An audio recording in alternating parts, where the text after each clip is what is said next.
Welcome to Wrestling Chat with Friends, the Tuesday show. I'm your host, EJ the Collector.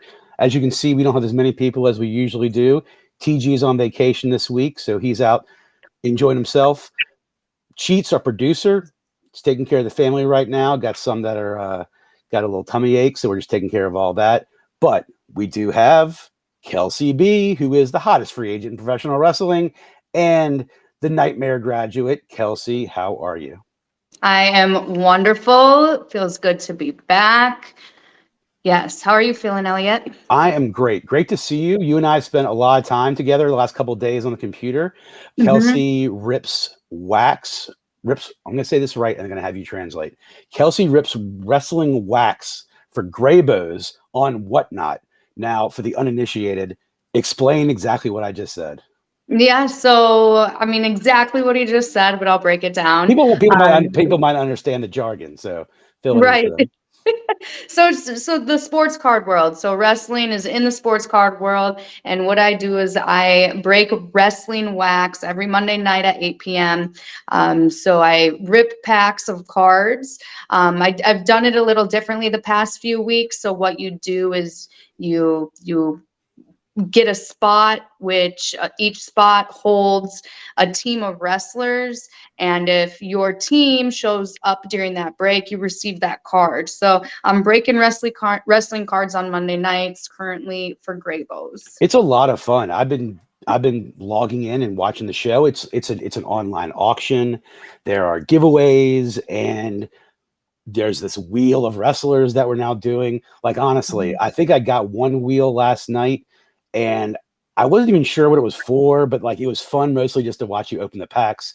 Last night we got some autographs last night. Bill Goldberg, Lita autographs, and the followers of your show who have bid for these cards and are following it and are paying for these cards get these sent a couple days later. It's awesome. If you're in the sports card world, go on Whatnot, follow Graybos. She rips wrestling on Mondays, but Graybos also does shows for football cards, basketball cards, baseball cards the whole week. And they actually have a physical shop here in Richmond, Virginia. They're not sponsors. They're just friends. And I went by there today, got a Graybos shirt, met the guys at Graybos. It was awesome. But we don't just talk sports cards on this show. We also talk wrestling, and that's why we're here. Specifically on Tuesdays, we talk WWE wrestling. And I didn't even want to bring this up, but last week on the show, news on the Thursday show we do a show on Thursdays that usually is AEW centric. We talk about New Japan and kind of everything else other than WWE on Thursdays. The news had broken that the wrestling world had lost two icons. One of them, a giant for almost 50 years in the business, Terry Funk. We talked about Terry Funk a lot on Thursday because he spent a good portion of his career in WWE, although he was kind of everywhere. And we were saving the other one for tonight. It's been a few days now. We've been digesting it, but last week the wrestling world was, stunned, I say is the right word, by the passing of Wyndham Rotunda, also known as Bray Wyatt. Bray Wyatt was, he was active, but he hadn't been seen for a few months, and he's been missing for a good part of a year, at least more than a year, really. He's had some undisclosed illnesses, and as word trickled out, he had some heart issues. He had gotten COVID in March of this year, which had exacerbated some issues, and unfortunately, like hundreds of thousands of people each year in this country, he succumbed to a heart attack. So Kelsey, before you really sort of rejoined the wrestling world in couple years ago when you went to WrestleMania 38 with your brothers, that reignited your love. You had been a fan going back to the Attitude Era. So I venture to say you probably missed a good portion of Bray's career in WWE, but I know you were aware of him. I'd love to hear, I want to say some thoughts, and I want to hear your thoughts about Bray the Man, what you knew of him, what you remember of him, what you've read of him in the last several days, and just your thoughts on like a real giant in the business going way too young. Yeah, I definitely agree that he has gone way too young. My experience with Bray Wyatt, so I didn't really get to follow his career as a fan. And since I became a wrestler myself, I've really shifted, people have asked, there's people who have been my inspiration, but I've shifted my view on wrestling from fan to like coworker kind of. And so the view, the things that I'm hearing and the things that, the perspectives of Bray is was so creative. He brought just a different creativity to the table. He also was just a good person. People in the locker room, I know Sasha Banks had said in particular, that he just really believed in her. And he sees a good talent, and he's not quiet about it. He has a voice, and he stood up for you if you really saw something in you. And so I think just what he had brought to the whole creative team is something out of the box and something different. Yeah, it's just still very shocking that he's not with us anymore. But He really did. For a long time, since the 90s, so we're talking 30 years now, there has definitely been characters in WWE who are sort of the dark, mysterious, supernatural type figures. Undertaker, first person that comes to mind, obviously, with the whole character. He had the Ministry of Darkness, where he'd occasionally shoot lightning bolts from the ceiling down to the ring. There was a lot of fire and a lot of imagery that was sort of dark. And Bray Wyatt was always sort of looked at as the second coming of The Undertaker. I think he would be the first one to kind of reject that and say, no, I want to be the first Bray Wyatt. But the comparisons are certainly there. And they had crossed some paths. They had a WrestleMania match, and it was sort of a big deal. But yeah, when he sort of came in, Florida Championship Wrestling was what was around before NXT, like in the 2000 aughts. And he was making noise in FCW. His brother, who I think is still contracted by the company, Bo Dallas, was actually a bigger name in FCW than Bray was. His brother, Bo Dallas, held the FCW title. And I think he might have he came on the roster and was a regular on the main roster before Bray came on. Bray kind of made his debut with Wade Barrett's faction, Nexus, which was also came from came from a TV show, which became NXT, which was their developmental league. He kind of came in there. He had a character, Husky Harris, much different character than Bray Wyatt. Husky did not impress on the roster. He was kind of sent back down to SCW, NXT, and like a lot of wrestlers do, transformed himself to a different character. This character was dark and spooky and from the swamps of Florida, which is where Bray and his family is from. If anyone's seen Cape Fear, he had that Robert De Niro, Max Cady character, the Hawaiian shirt, the hat, the maniacal laugh. And it was something when him and Luke Harper, another rest in peace, and Eric Rowan came up to the main roster as the Wyatt family. Some of their vignettes gave you Texas Chainsaw Massacre vibes. They were creepy, and it was something that really the audience hadn't seen before. He had this, and it was all from the mind of Bray, apparently. As the years went by, he was never mainstream, but he reinvented himself a couple of times. The Bray Wyatt character was super over, and then he became the Fiend, which was still over, but it probably was a little less over. People were always sort of clamoring for the psychological ramblings of Bray Wyatt, which the Fiend never really delivered. He was a silent character, but over and over again until he was cut in 2000, 19, 20, I guess during COVID. That was a big shock. He was a world champion, I think, a couple of times. He had an amazing career and was on this amazing rocket ship. But there were words he was clashing with creative, and I can understand that if you get someone as creative as Bray, and there's sort of always been a template with WWE of storyline following. It was understanding that things could clash. I don't know how much experience you've had with it, but when you were in the Nightmare Factory, when a wrestler has an idea they're really behind that they've come up with themselves, and it might clash with an idea of creative, have you learned yet sort of how to navigate your way through that and how the minds come together to make a storyline they put on camera? Yeah, there's only you can put an input in, right? But it just really depends on what that idea is. It could be really great. You just can't worry to shoot your shot. Who cares if they don't like it? At least you put it out there to see if it's something that works, type of thing. Yes, there is a idea. I wouldn't say there's a plan because that can always change, but there is an idea. And I mean, if the shoe fits and it works out, then the idea could be open. So it's not like ideas are always shut down.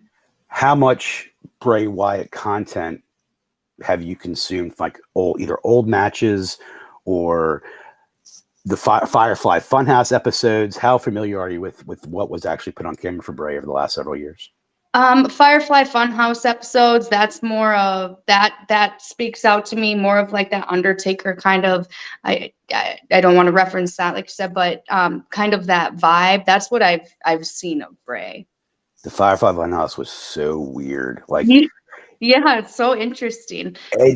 It was also a character that was definitely, this is a little bit pre-Fiend, I guess, when he had like the red sweater, he'd come out, he was turning Alexa Bliss, I guess. Maybe the Fiend was already out by then. But these were like, to someone who may not follow wrestling week to week, it seems like it didn't fit. It seemed like it was out of place entirely. What's this little quasi-kid, nightmarish kid segment doing in the middle of Raw?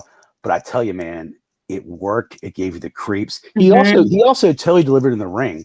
And I think as time went on, I think people in the office of Vince, Triple H, started trusting him more, because when Triple H hired him back last year, his return was totally basically choreographed by him and like, I guess he had a main creative partner who I guess worked for WWE.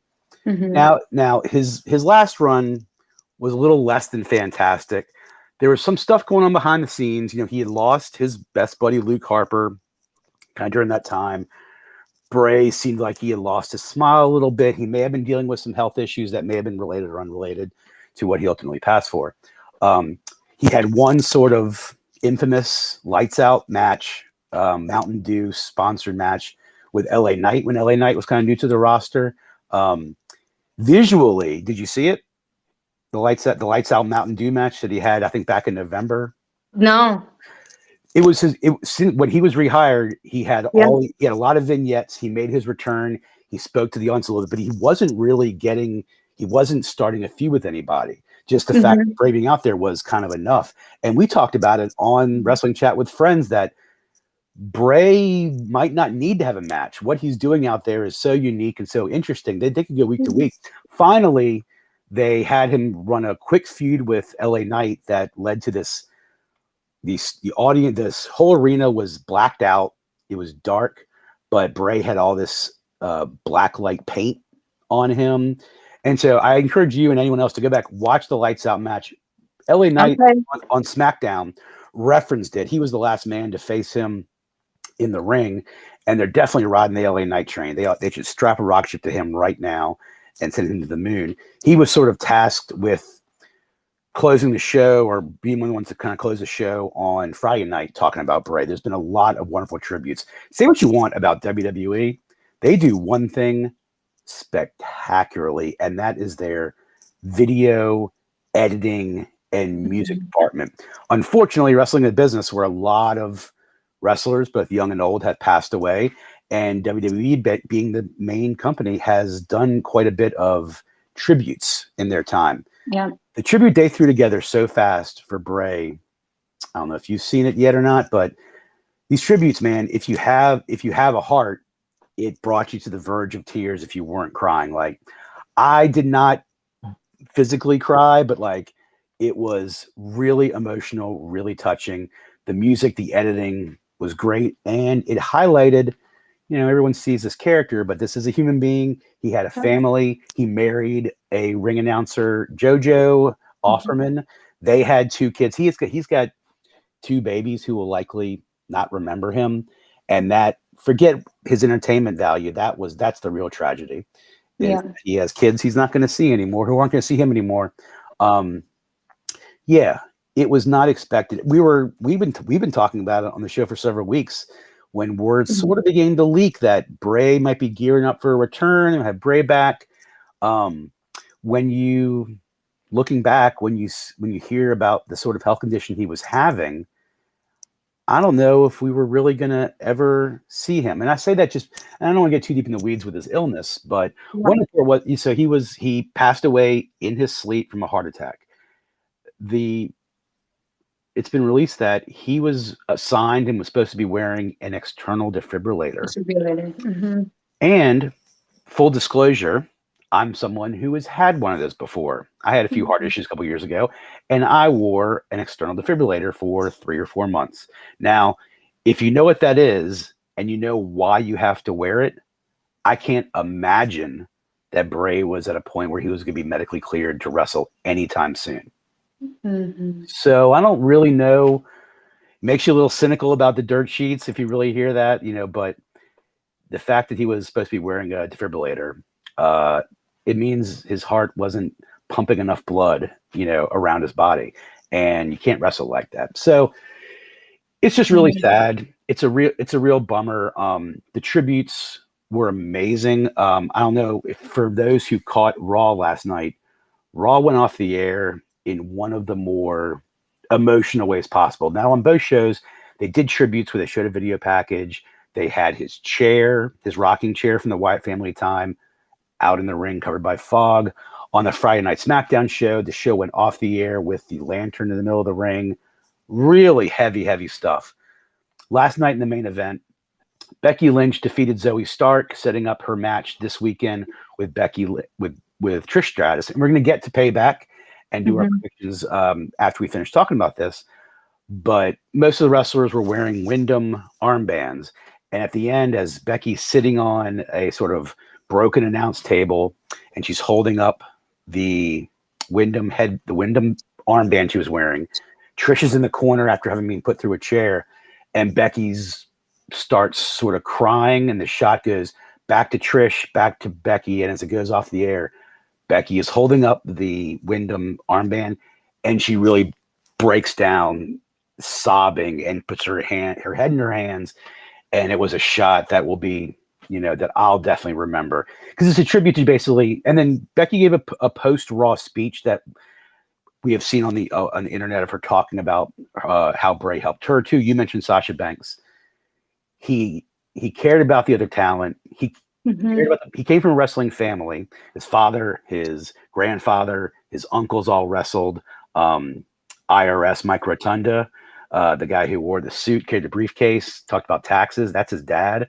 If you remember him from the 90s, his grandfather, Blackjack Mulligan, a contemporary of Ric Flair going back into the 80s.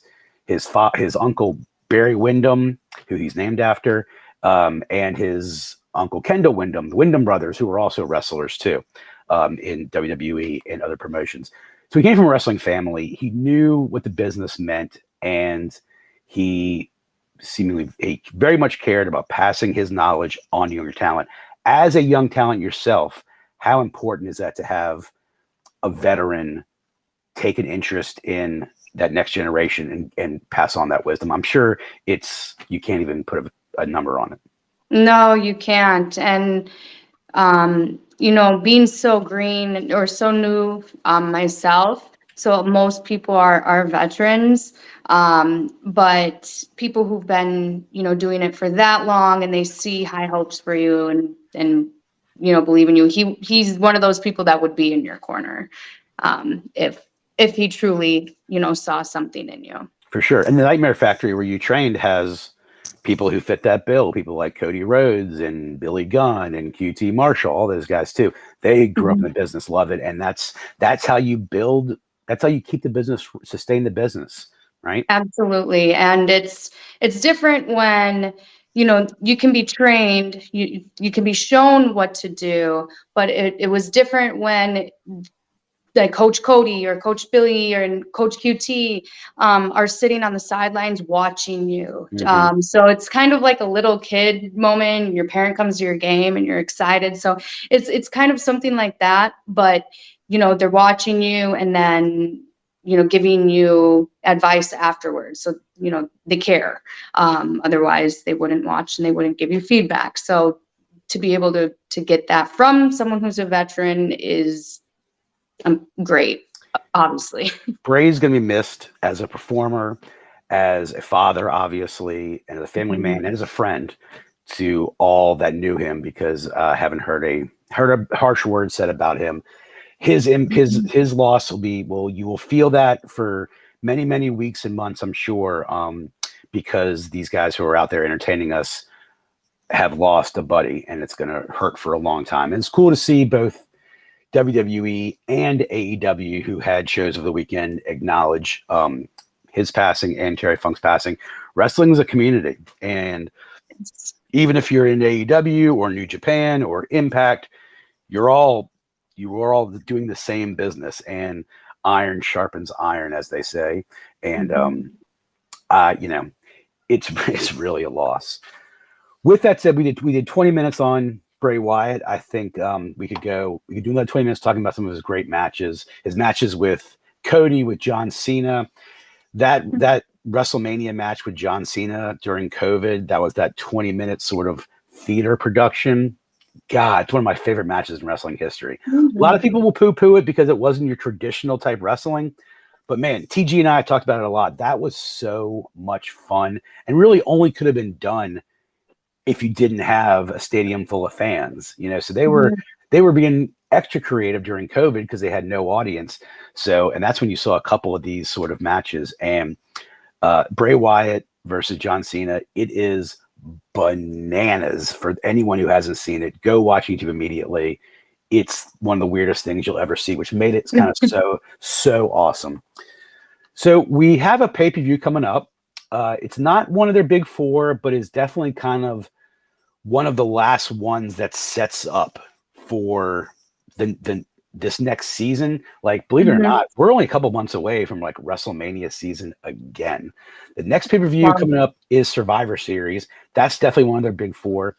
This one, Payback, it's the 7th Payback that WWE's ever done. They haven't done one since 2020. So they're bringing the Payback pay-per-view back.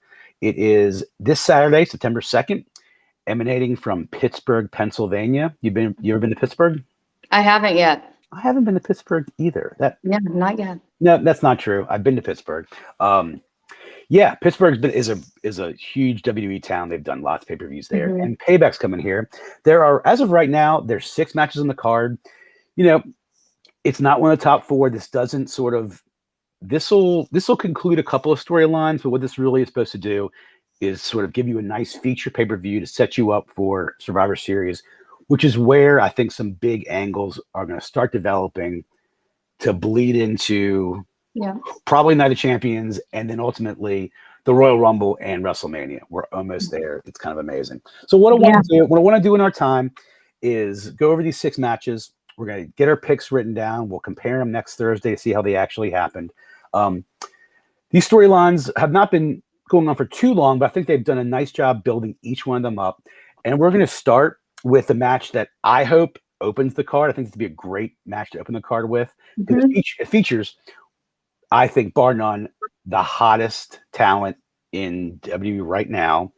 LA Knight versus The Miz. If you watched Raw last night, The Miz came out to LA Knight's music and was wearing LA Knight's vest. He was wearing LA Knight's sunglasses, probably had his hair and beard cut like LA Knight's, and was almost a spitting image, and got up and did a LA Knight promo where he even sounded like LA Knight. It was one of the best promos of the business, of recent career.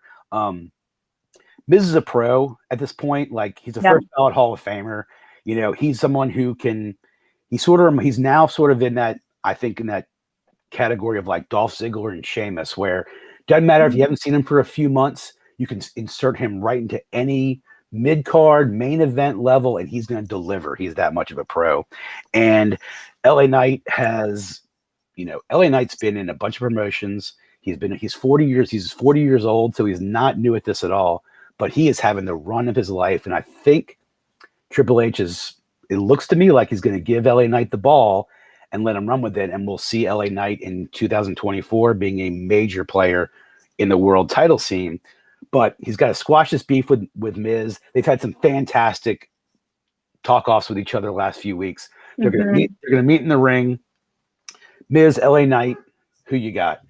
I'm going with Miz over LA Knight. I am. I Ooh. am. I'm going Miz over LA Knight. No huge particular reason. I think there's a push for LA, but I've just personally kind of followed Miz a little longer, so I'm going Miz. LA Knight has not been on like your typical winning streak, which is what Right. they do. Oh no, he's taken probably overall more L's than W's. He's Yeah. he's he's won a bunch lately, but yeah, I mean, he lost clean a few weeks ago. We're probably not clean because the Miz probably helped, but he lost to Santos Escobar, which in that U.S. title tournament. So yeah, Mhm. it wouldn't be unprecedented at all to have Mm. LA Knight go over. But I am picking LA Knight. I think if they're not going to waste it, but like the reaction he's getting, I think has now superseded the negative reaction that Dom gets that we talk about every week, that Dom can't even get a word out. That's like Dom's thing, is the crowd boos him, so a deafening boos. The cheers for LA Knight, I think, have now superseded that. I think he's the hottest guy in wrestling. And I can't see storyline. I wouldn't know where you would go next with Miz. I Yeah. mean, unless you're gonna do it again. But there is a story to tell if LA Knight loses. I just don't think this is the event. I think they're building this up to have LA Knight go over. Who knows what's next for either one of them? But the Miz, again, Miz could be off television for a month and a half and then come out and give a dynamite match and have a dynamite feud. Yeah. LA Knight is someone you need to have on, I think, and feature every week, week in and week out right now because he's so hot, and I think they will. And I think LA Knight takes this. All right. I like that we're Yeah. differing. Very solid point. I think we're differing right out of the gate. All right. Speaking of the U.S. title picture, Rey, who's the current champion, Rey Mysterio Jr., who subbed in for an injured Santos Escobar and won the title from Austin Theory a few weeks ago. Theory's getting his rematch. Theory, we have definitely given our thoughts about Theory in the last several weeks on this show, that he definitely could be a main eventer in a couple of years. I think he's had different people thinking different of him in the office in his tender there. I think Vince probably likes him a lot more than Triple H might. I didn't really get why he dropped the title on to Rey, especially with Rey being hurt, Rey and Santos Escobar like kind of traded injuries, ended up being Rey winning the title. But Theory gets his payback at Payback. Do you think Theory recaptures, or does Rey continue with the title? Rey versus Theory. Kelsey, who you got? I think Theory will recapture. I think so. Um,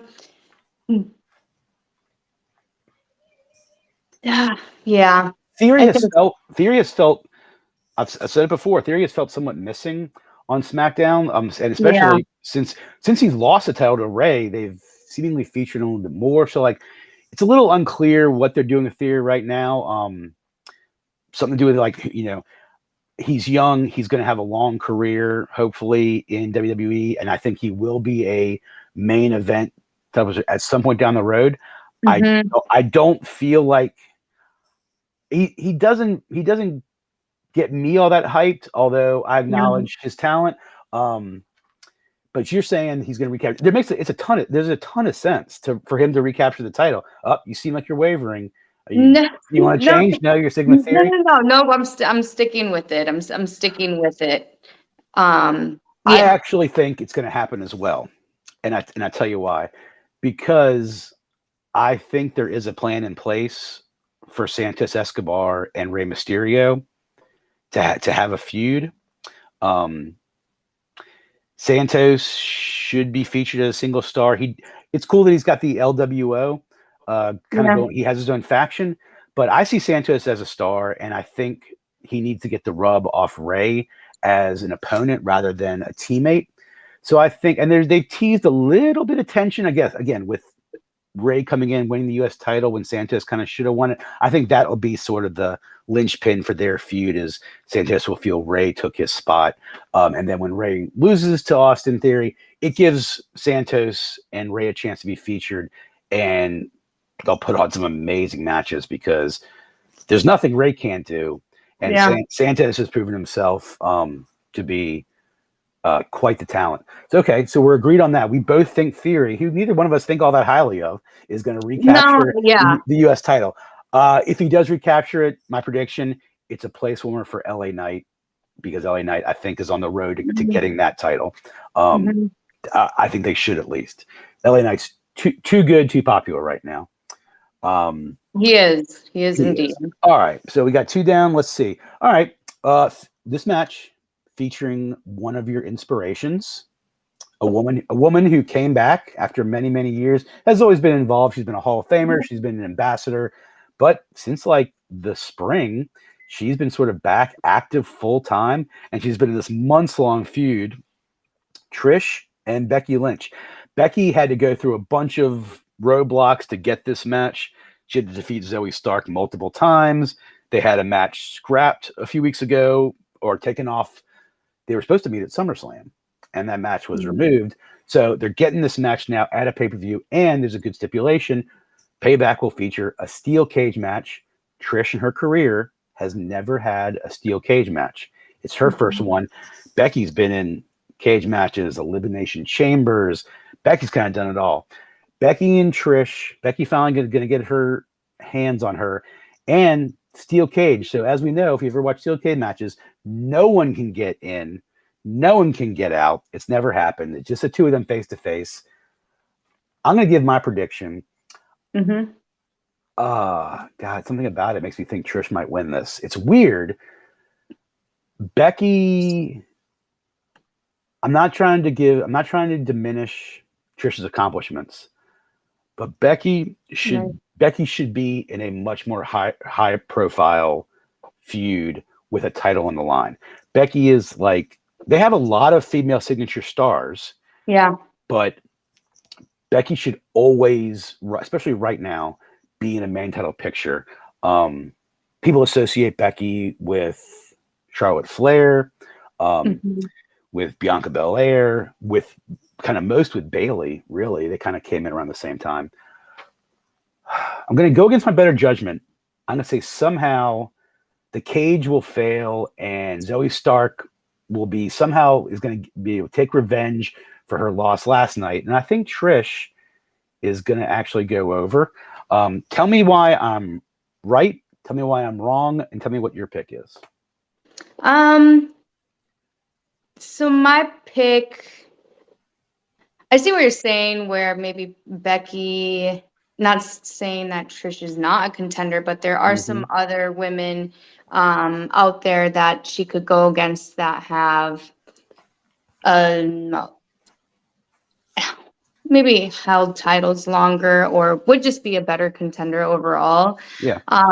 Trish, yes, she was my inspiration growing up, and I've always chosen Trish when we choose these things, because it's like, who do I want to win? But I need to do, who do I think is going to win? That's a different way to answer it, right? And so who do I think will win?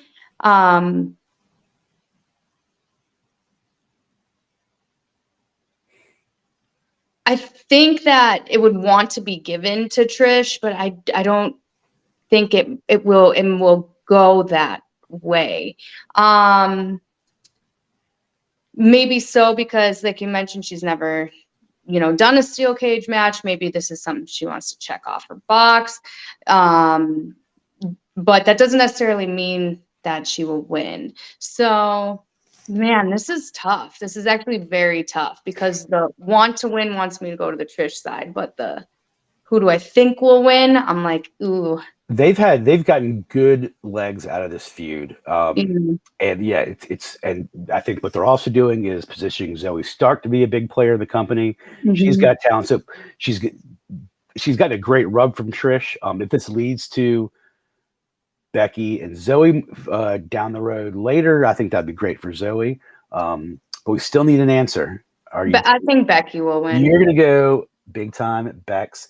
I think that's, I mean, I could see from a storyline perspective, which only ultimately all these things are, I could see that. But I think they can get some more legs out of this feud if they want to. And again, Becky's not gonna be hurt by taking a loss. she's that big. This would just help whatever adversity she's going to go through to get back to the title scene. It could very much include this too. Yeah. All right. So 2 out of 3 so far. We have different opinions on this. Will be nice. One of us will definitely be able to claim victory next Tuesday on this. All right. Let's do the other women's match. This is this one has the women's Raw title on the line. Maybe the most dominant female we've had in many, many years. They're certainly making her that way. She's making herself that way. Rhea Ripley has, I think, exceeded everyone's lofty expectations of her. Mm-hmm. I mean, she was a multi-time NXT champion, has been dominant early on since she hit the main roster, getting wins over Charlotte Flair and the like. She is now the de facto leader of the Judgment Day and is making that faction, I think, is giving that faction as much credibility as any member of that faction. Rhea's putting her title on the line against someone that she's faced before in some NXT takeover matches, who she's been feuding with for a few months lately, and someone who physically is every bit the athlete that she is as far as strength and time. There aren't a whole lot like Rhea Ripley in WWE, but her opponent Saturday is one of them. Raquel Rodriguez is getting one of her first cracks in the world title on a pay-per-view. She's been tagging with Liv Morgan of late until Liv got hurt, but she has stepped up now. She has challenged Rhea. They're going to have a match.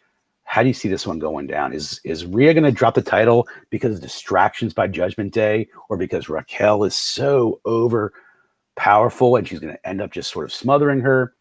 Or does the legend of Rhea Ripley continue? What do you got? The legend of Rhea Ripley continues, and that's my answer fully. Couldn't agree more. I like Raquel. She's fun to watch out there. She's got a move set, but Rhea's just on this crazy streak, and I think it'd be foolish for her to lose. She having that belt gives 3 other people credibility. Finn, even though Damien's got the briefcase, even though Dom's a North American title. I mean, she gives Dom 1,000% credibility. She's the best part of Judgment Day. I don't know why I'm even saying this. I'm not a huge fan of how she changed her hair. I liked her hair. I liked her hair before. I don't think the bangs are working, but I don't have a say in this. I don't have an opinion. I think she's changing even more. I think this is the start to her look to like evolve even more. I think they're gonna go somewhere different with her. I don't know where yet, but yeah, they're gonna change it. She's great. Do you think we don't usually get this in WWE, but she has expressed strong opinions about mixing it up with the men. Do you think we'll ever see that? I hope so. Yeah. I would hope so. I don't see, anything wrong with it, especially when I was at the Nightmare Factory. I was the only female there. So yeah, I don't see why not. We used to do it back in the WWF days. So yeah, I mean, times are different, and if they were advertisers or media companies that said, we don't want to see it, I don't think WWE would have much stand on and do it. But she picked up and body slammed Kevin Owens on Raw a few weeks ago, so she is getting involved. But yeah, she hasn't had a match yet. I doubt we'll see it in earnest. Yep. Because I just don't think you want to see a man laying his hands on a woman, right? But just for that reason alone. But it wouldn't be credible if you had a lot of combinations of men and women pairing off with each other. But Rhea would fit right in with any of the men because she'd be larger than a good portion of them. There's a right time and place for that type of spot. 100%. Yeah. 100%. There's a full-on one-on-one match. Maybe not so much, but having more of that mix, that's possible. So we've covered 4 of, as of right now, only 6 matches. before we get to these last two, I guess probably the two, I would say, co-main events. This pay-per-view is not featuring a bloodline sort of storyline. They had to push back Jimmy's spot last Friday because they were doing a Bray tribute show.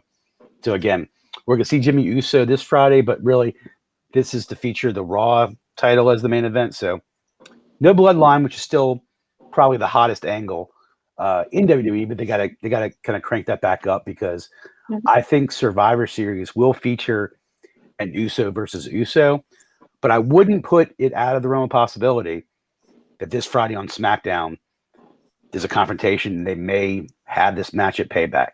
If they do have this match at Payback, Jimmy versus Jey Uso, I would say that would be a match that Jey Uso would win because that's part of Jay's story going towards Roman is to put down his traitor brother.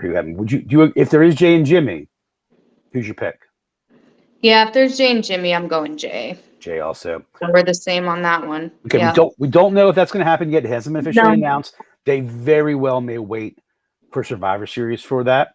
But if we do get that added on Friday, 6 matches is a smaller card. It is. Sometimes that's good. Let these matches sort of play out longer, give them time to breathe. But it feels like this card, and again, not one of the major cards, so maybe you do have a few less matches.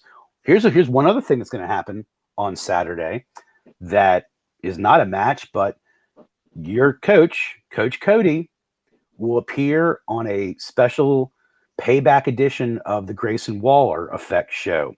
Grayson Waller is going to do an episode of his talk show in the ring. His guest will be Cody. If you're WWE and you don't have Roman planned right now, you got to at least have Cody on this show to make it a hot show. Cody will come out with his drip. He'll look great. His music is so over. The crowd loves him. We'll do story time with Cody. I'm not sure where we're gonna go next with Cody. Tom and I talked a few Tuesdays ago that if Bray Wyatt was returning, Bray would have been a great couple of month-long feud for Cody before I think we agreed was inevitable that Cody has to find his way back to Roman Reigns for what I assume would be the WrestleMania 40. Like we said last Tuesday, you weren't with us, but we talked about this, that after watching that documentary, we think it's a slam dunk that Cody is going to be the one to dethrone Roman Reigns, most likely at WrestleMania 40. So he's on Raw. He has to get his way back to Roman. That may very well be through the Royal Rumble, which is like in January. So Cody's next feud, now that him and Brock are seemingly done, is going to be important. It doesn't look like he'll be in the world title picture because it'd be too weird to have to run Cody and Seth back before it goes after Roman. So Cody's going to have like 1.5, 2 feuds before January that gets him towards Roman. And we were just thinking like, this would be the kind of spot where Bray could torment Cody for a few months. They could have a blow-off match, in December or whatever. Yeah. That unfortunately is not going to happen. Who knows if that had ever been part of a storyline or whatever. So is there someone like, who would you like to see Cody? Is there someone you'd like to see Cody kind of mix it up with next if it wasn't going to be someone like, say, Seth Rollins before say the end of the year? It's like what's next for Cody? What do we think? Right. Yeah. What is next for Cody? That is a good question. Maybe it's Grayson Waller. Who knows? Maybe so. Is there somebody that we're missing that hasn't been on the scene that might come back? There's a lot. There's lots of hot talent on Raw, and Cody is someone who could probably transcend Raw and or SmackDown. Maybe it's some version of the Judgment Day. The Judgment Day has sort of been dealing with KO and Sammy, but Cody has sort of been that third man too. So it could, there could very well be Like, Cody and Damian, maybe I was even just gonna say Priest and Cody. put the briefcase on the line. I could see maybe that. Yeah, Priest and Cody next to each other looks like a good matchup, right? It does. When you mentioned Judgment Day, I was like, aha, maybe Damian Priest and Cody. Besides that, I don't know. I'm thinking, is there anyone that needs to emerge from the scene again? Well, I don't know what Brock's situation is, but Brock can always rear his ugly head. Yeah, Brock, but who knows? But we'll find out Saturday because Cody will be on Grayson Waller show. Grayson has been an interesting addition to the SmackDown roster. He's primarily having this talk show. I mean, you don't get a regular spot on SmackDown where you are doing a talk show unless you're a hell of a talker. Grayson Waller's proved to be a pretty good talker. Hasn't found a ton of success in the ring yet, but he's got the look, he's got the physique, he can obviously go. So Grayson Waller, I think, will be a player much more in 2024. But how they're using him right now, I think, is great. So we'll have to find out. We'll talk about it next Tuesday on what happened to Cody and where he's going next, because they got to have Cody every week. So who knows?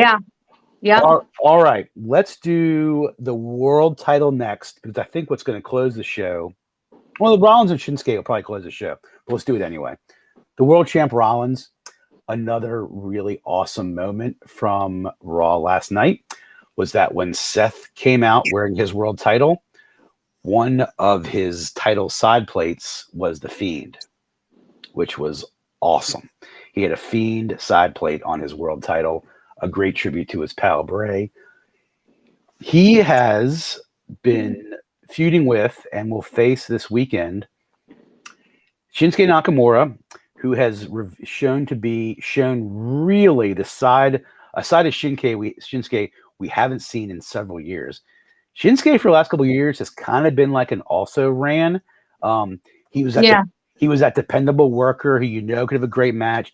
Battled some injuries, was missing from TV for a while, but I wouldn't say was a top priority in the main event scene. He had a good Intercontinental title run for a while before Gunther, but now that Gunther's is so great, it's been somewhat forgotten by most of the other title reigns, Intercontinental reigns recently. But Shinsuke has emerged as this new heel. I think heel is definitely the way Shinsuke go, and he's cut some promos the last 2 weeks that have been in Japanese with subtitles that I think adds to sort of the intensity of it. He says he knows Seth's weaknesses, particularly his back. He's going to expose them. And he's gotten this chance. Rollins has held that world title since it was brought back. I don't think that world title should be a hot potato and get passed around. But if you open up that, a lot of interesting possibilities for a lot of talent could come from that. And Kelsey, I think Shinsuke is going to win him. I think that I think Shinsuke is somehow, it may not be clean. There may be some interference by somebody that could give Rollins problems down the road. If for whatever reason Rhodes and Reigns aren't yet, I think we are still waiting to see Rollins and Reigns at some point. So it opens a lot of possibilities if Shinsuke is the champion. I think he's worthy. He's deserving. So actually, I think somehow Shinsuke is going to walk out of this event as the new world champion. I don't know what's going to happen after that, but something about these promos tells me this is a promo to set up. It's like the surprise of the swerve of the swerve. You think, oh, right, Shinsuke is definitely a worthy competitor, but in the end, we're going to see, Seth stand tall. Nope, that's where it's not going to happen. And I think Shinsuke is going to walk out the only other world champion that the company has ever seen other than Seth. That's my call. Who do you got? I am going with Seth Rollins. I believe that they're throwing the promos, really focusing on Shinsuke to nail these promos to give it that angle. However, I do feel Seth will continue to walk away with it. So I'm the sucker who's bought into it, and think that's what they're gonna do. I'm the same guy who called Adam Cole over MJF on All In, and that didn't happen either. Kind of for similar reasons too. So Yeah, you yeah. I you know. I do think it's great they're doing like the Japanese style. It makes his character stronger. You know, he's got to be built up a little bit. So I think Seth will still take it. But yeah, they are building Shinsuke to be stronger. I love it. I do. All these matches have, a common criticism of AEW is that they create feuds after they've created the matches. WWE definitely does not work on that. Definitely has the storylines and the stories that create the matches. And I think each of these has been fantastic. Each one has been built really well. Okay. Yeah. And this might be the main event. This might not be the main event. It's sort of the main event for me. KO and Sammy, the undisputed tag team titles, the last remaining ones that are carrying both belts. They have combined the women's tag team titles from NXT and the main roster. They've rolled out a new women's world title. They've rolled out a new world title. Roman got a nice new gold belt. Everyone's got new belts except for Gunther. But they changed the IC title not that long ago. But KO and Sammy, who won the title belts from the Usos at WrestleMania, still carrying around two belts each. They are going up against the Judgment Day, the aforementioned Judgment Day. It's a combination of Balor and Priest. Balor is Senor, Money in the Bank. Balor's just been taking L after L after L and looking silly during it too. I said last Tuesday they're not doing a star like Balor right by this. Something is going to give with Judgment Day. JD McDonough has been making more appearances lately. Finn's trying to bring him into the mix. Priest has been getting on Finn about staying focused with the group. So something's going to fracture. And I think Finn might be the odd man out in this or it could create even more drama if Priest and Balor actually win the tag team titles in this event.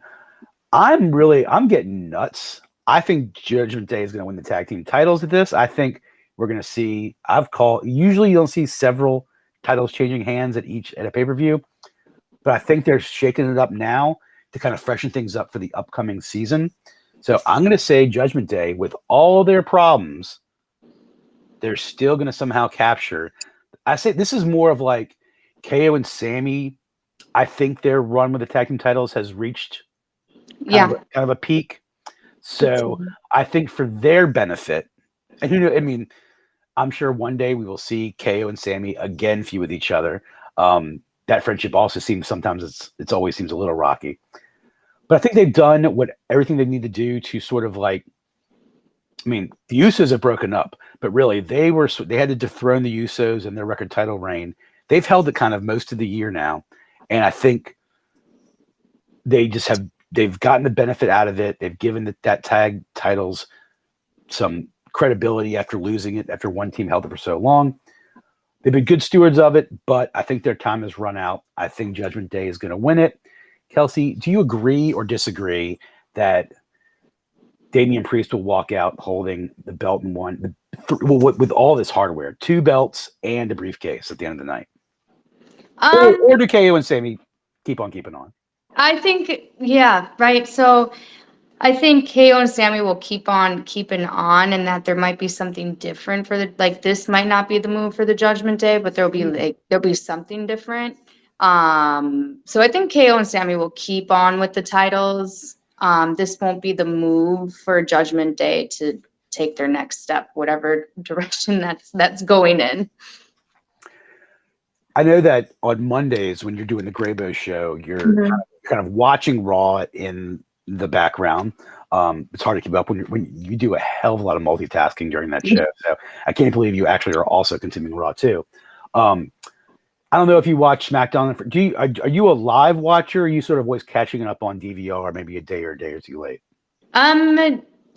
Usually catching up later. That's what a lot of people are doing these days. It's what Yeah. actually I've started to do more and more. I Yeah, like Friday nights I'm usually at work, and then Mondays I'm breaking. And you're right, it's a little hard to watch at the same time, but there's yeah. great podcasts out there now. And Mondays I've been watching your show, kind of like primarily with checking in with Raw once in a while. yeah, Um, thank you. so yeah, but the good thing here, this is TG's favorite, even though TG's not with us tonight.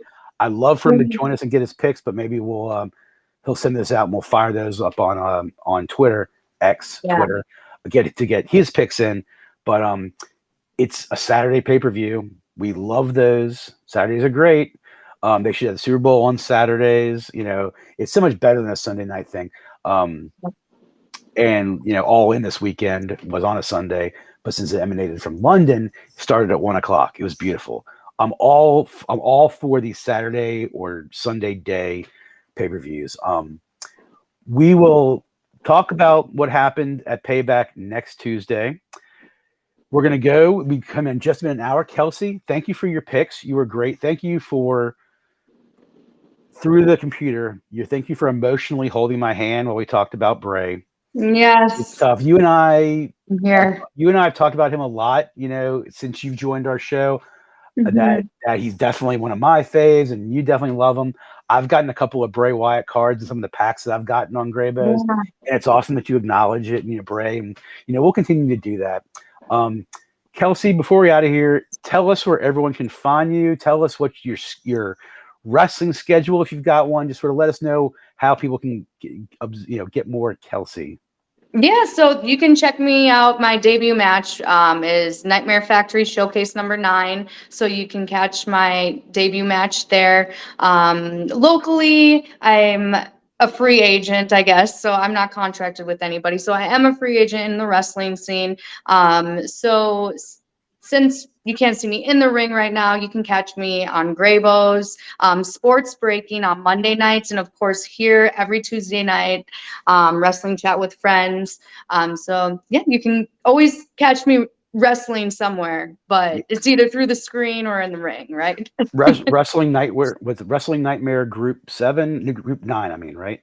Yep, Nightmare Factory Showcase number 9 on YouTube. Nightmare on Factory YouTube. Showcase number 9, and we'll throw that match up on. Well, the link to that match from YouTube. We'll throw that on our Twitter and our Facebook too. Yeah, we're gonna give you the keys to the Twitter machine too at some point, so you can live tweet for us. Also, a lot of exciting things in the Wrestling Chat with Friends world and the Family Podcast Network world of we're a proud participant of. Wrestling Chat with Friends, the group page on Facebook and YouTube. Join us, tell a friend, and on X, we're at WCWF Pod. I appreciate you joining us tonight. Kelsey, you're great as always. We'll be here. Some combination of us will be here on Thursday, and then hopefully next Tuesday, me, Kelsey, and TG will come back and we'll review Payback. And we'll see how we did with our picks. And we're out. My toy collection has now reached almost another wall. We're almost there. I've got some more things in the hopper. Yep. There we go. I got figs everywhere because I am EJ the Collector. Yes. And we're out for the night. That was great. Appreciate us. Appreciate all you guys. Thanks so much. We'll be here on Thursday and back here with you next Tuesday. Peace out. Thank you.